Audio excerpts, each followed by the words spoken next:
Primeramente, Suiza es un país desarrollado ya que tiene diferentes características que tienen los países desarrollados. Por ejemplo, primero es un sector industrial y de servicios de altamente desarrollados. 2. Alto nivel de calidad de vida. 3. Estabilidad política. 4. Fuerte sistema de salud y de seguridad social. 5. Producto Interno Bruto per cápita y Producto Nacional Bruto per cápita, que son, pues estos son elevados. Sexto, alto índice de desarrollo humano. Séptimo, alto nivel de empleo. 7, bajos niveles de desigualdades socioeconómicas. 8, baja tasa de mortalidad infantil y una larga esperanza de vida. Y 9, altos niveles de escolaridad. Asimismo, pues lo que hace a Suiza un país tan desarrollado actualmente es su política, que básicamente se basa en una política de neutralidad. Asimismo, pues estos albergan una gran cantidad de inmigrantes provenientes de naciones de varios continentes, por lo que es considerado uno de los países europeos con mayor diversidad cultural.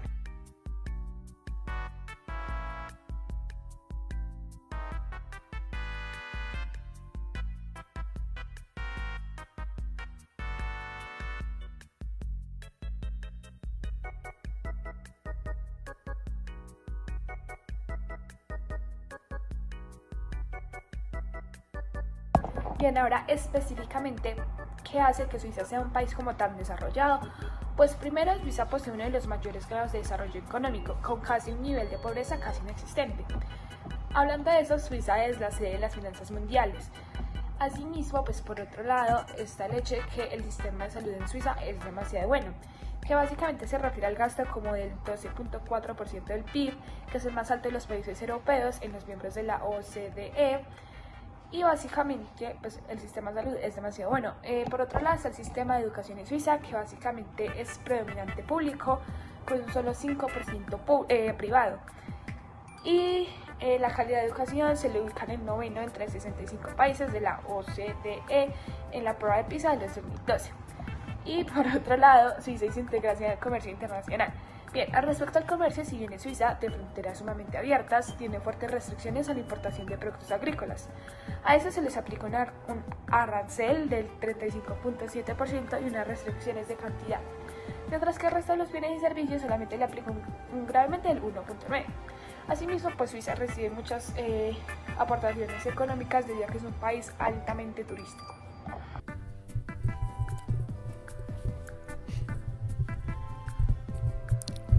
Oli.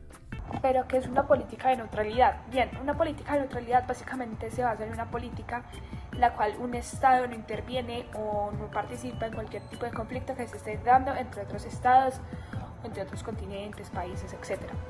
Básicamente mantiene una actitud de imparcialidad hacia los beligerantes o hacia los demás países. En el que nos encontramos esta vez para yo hablarles sobre pues, temas y cosas varias. Nos encontramos específicamente para hablar sobre el por qué Egipto es considerado un país en vía de desarrollo. Ok, gente, entonces para comenzar debemos tener en cuenta de que Egipto es considerado un país, un país en vía de desarrollo por varios factores en específico, los cuales les voy a mencionar a continuación. Para entender más a fondo lo que estoy a punto de explicarles de por qué Egipto es un país en vía de desarrollo, hay que entender que aunque tenga una larga historia y una muy rica cultura, en estos momentos Egipto se encuentra pasando por ciertos problemas tanto culturales como económicos. La pobreza, el desempleo, la desigualdad y la falta de acceso a servicios básicos son algunos de los factores los cuales impiden que Egipto pueda llegar a ser un país desarrollado. Otra cosa que también debemos de tener en cuenta es que principalmente la economía egipcia recae o depende principalmente de lo que es el turismo y la agricultura. Teniendo en cuenta lo anterior, hace que Egipto se vuelva de cierta manera vulnerable a las fluctuaciones económicas y a problemas como la escasez del agua.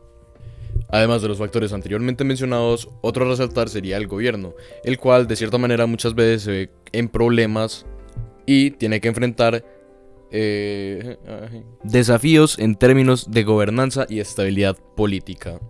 Sí. Además de los factores anteriormente mencionados, otro a resaltar sería el gobierno, el cual de cierta manera muchas veces se ve en problemas y tiene que enfrentar desafíos en términos de gobernanza y estabilidad política. Teniendo en cuenta todos los factores anteriormente mencionados en el video, son aquellos los que contribuyen a que Egipto sea considerado un país en vía de desarrollo y no un país totalmente desarrollado, por decirlo de alguna manera.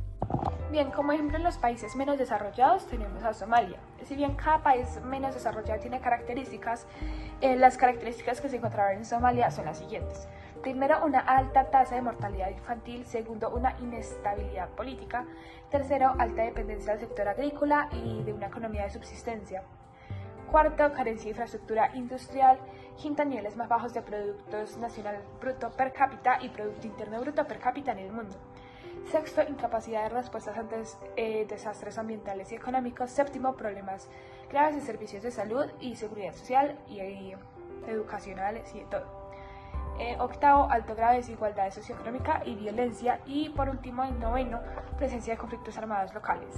Bueno, muchachos, ahora yo me encargaré de hablar sobre cuáles son las causas las cuales no permiten que Somalia sea un país desarrollado. Entre algunas de las causas que se encuentran del por qué Somalia no es un país desarrollado serían el clima, la religión, el colonialismo y la raza. La primera causa por la cual Somalia no se considera un país desarrollado es la raza. ¿Pero por qué la raza? Principalmente se debe tener en cuenta que anteriormente se argumentaba de que las diferencias poblacionales se debían principalmente por culpa de las diferencias raciales. Esto debido a que muchas personas pensaban que habían razas superiores a otras. En este caso, la raza blanca se consideraba superior al resto. Muchas veces los defensores de esta postura de que la raza superior es la raza blanca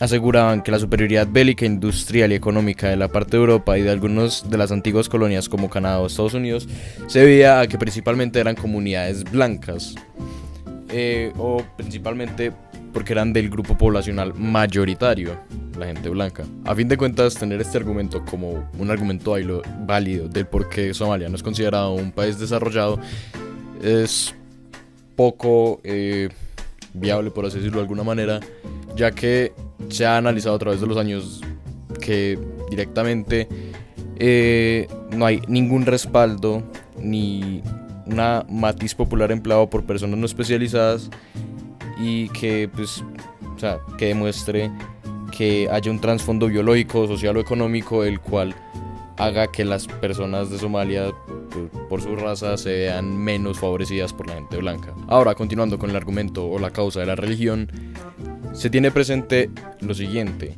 y es que Max Weber, filósofo y economista alemán, propuso que la religión podía ser un impulso para el desarrollo, especialmente en aquellos lugares donde se hallaban las iglesias protestantes.